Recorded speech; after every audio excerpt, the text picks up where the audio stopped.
বিশ্ব দর্পণে আপনাকে স্বাগত। আহমেদাবাদে এয়ার ইন্ডিয়ার বিমান দুর্ঘটনার পর অনেকেই এর রিপোর্টের জন্য অপেক্ষা করছিলেন, কারণ এত বড় মর্মান্তিক ঘটনা ঘটেছিল যেখানে এত মানুষ প্রাণ হারিয়েছিলেন। সম্প্রতি একটি রিপোর্ট প্রকাশিত হয়েছে। আপাতত এটি প্রাথমিক রিপোর্ট এবং আপনি এই খবরটি দেখতে পারেন। এএআইবি আহমেদাবাদ এয়ার ইন্ডিয়া দুর্ঘটনার প্রাথমিক তদন্ত রিপোর্ট প্রকাশ করেছে। আপনি যদি রিপোর্ট নিজে পড়তে চান তাহলে রিপোর্টের লিঙ্ক ডেসক্রিপশনে পেয়ে যাবেন। এই সম্পূর্ণ প্রাথমিক প্রতিবেদনটি বিমান দুর্ঘটনা তদন্ত ব্যুরো দ্বারা প্রকাশিত হয়েছে। আপনারা সকলেই জানেন যে এয়ার ইন্ডিয়ার বিমান দুর্ঘটনায় 241 জন যাত্রী সহ একটি মেডিকেল কলেজের হোস্টেলের 19 জন মারা গিয়েছিলেন। মোট 260 জন মারা গেছেন এবং তাদের মধ্যে একজন বেঁচে গিয়েছিলেন, এবং যেটি একটি বড় অলৌকিক ঘটনা। আপনারা সকলেই জানেন যে এই বিমানটি আহমেদাবাদ থেকে লন্ডন যাচ্ছিল।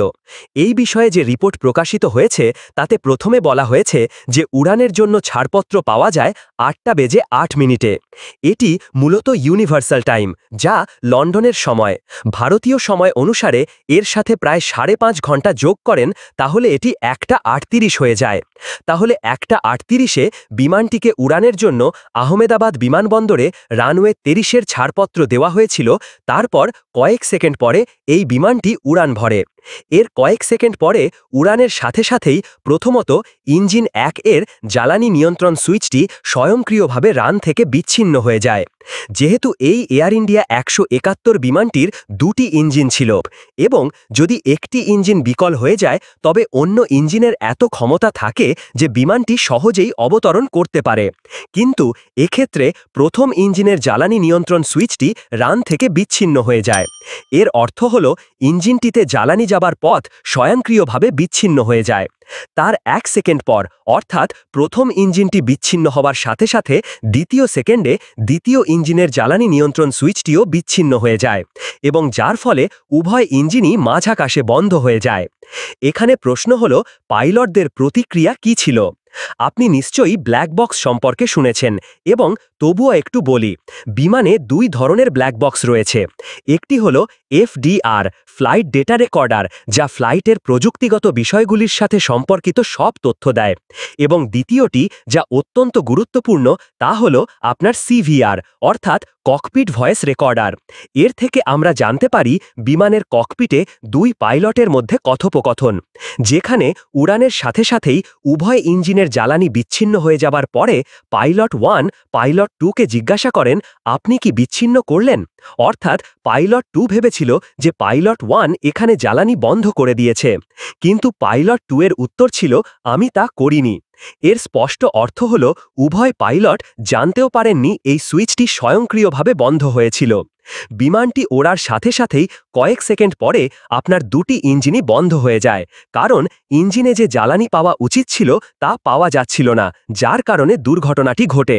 এখানে একটি জিনিস খুবই গুরুত্বপূর্ণ। কোনো বিমানের উভয় ইঞ্জিন ব্যর্থ হওয়ার সাথে সাথেই আরএটি মোতায়েন হয়ে যায়।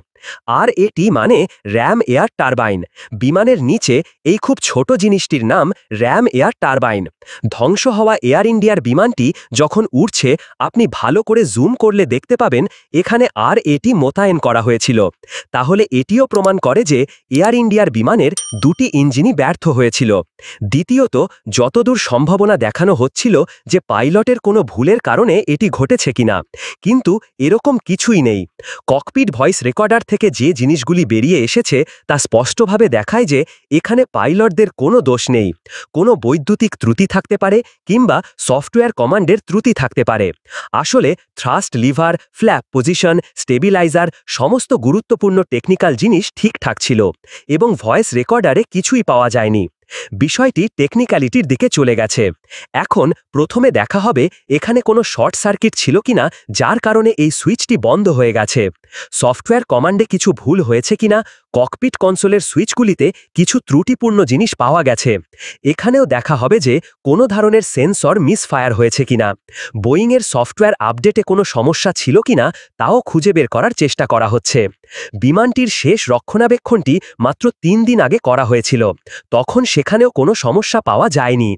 এখানে তদন্তে অনেক পক্ষ জড়িত। প্রথমত ভারতের ডিজিসি জড়িত, তারপর আমেরিকার নিয়ন্ত্রকও জড়িত। বোয়িং একটি মার্কিন কোম্পানি, তাই এই সমস্ত কোম্পানির লোকেরাও এসেছে। তারা এটি সম্পর্কে জানতে চেষ্টা করছে। এটি প্রাথমিক রিপোর্ট এসেছে। আপনি আশা করতে পারেন যে এর চূড়ান্ত প্রতিবেদনটি আগামী 12 থেকে 18 মাসের মধ্যে আসবে।